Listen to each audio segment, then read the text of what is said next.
नमस्कार, मी शिवांगी शर्मा आणि आपण पाहत आहात तळोदा वृत्तांकन न्यूज। चला जाणून घेऊया आजच्या ताज्या बातम्या। नाशिकवर पुढील 48 तास महाभयंकर संकटाचे हाय अलर्ट जारी।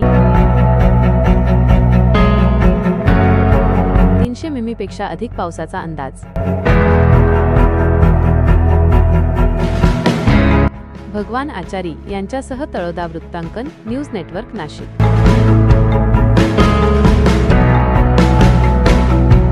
नमस्कार प्रेक्षक हो, नाशिक जिल्ह्यावर पुढील 48 तास अतिवृष्टीचे अत्यंत गंभीर संकट ओढवण्याची दाट शक्यता निर्माण झाली आहे।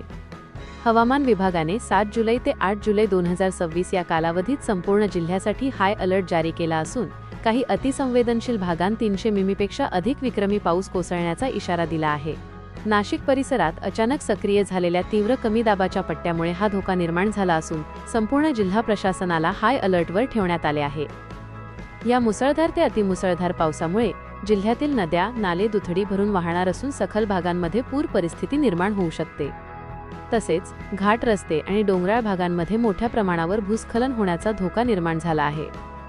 या पार्श्वभूमीवर जिल्हा आपत्ती व्यवस्थापन यंत्रणा, महसूल, पोलीस, आरोग्य आणि बचाव पथके 24 तास तैनात ठेवण्यात आली आहेत। परिस्थितीचे गांभीर्य ओळखून जिल्हा प्रशासनाने नागरिकांच्या सुरक्षेसाठी तातडीची नियमावली जाहीर केली आहे। नदी, नाले, धरणे आणि ओढ्यांच्या परिसरात पर्यटनासाठी किंवा सेल्फी काढण्यासाठी जाणे पूर्णपणे टाळा। भूस्खलन प्रवण क्षेत्रांपासून सुरक्षित अंतर ठेवा।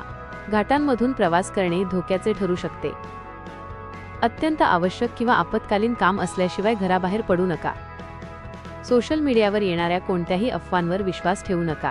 केवळ प्रशासन व हवामान विभागाच्या अधिकृत सूचनांचेच काटेकोर पालन करा।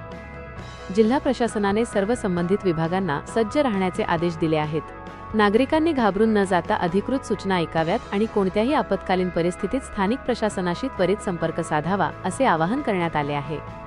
घरात राहा, सुरक्षित राहा।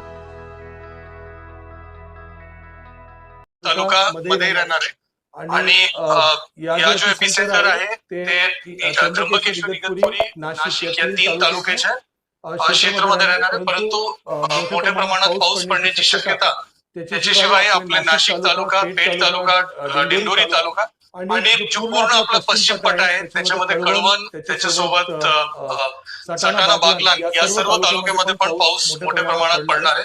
परंतु एक्स्ट्रीम हेवी रेनफॉल जो आहे शॉर्ट ड्युरेशन मध्ये ज्यांना आपण क्लाउड बस्ट म्हणतो त्याच्या जो अंदाज आहे ते बेसिकली त्र्यंबकेश्वर, इगतपुरी आणि नाशिक या जो नाशिक शहराचे जो पश्चिम भाग आहे त्या ठिकाणी दर्शवण्यात। आजसाठी इतकेच।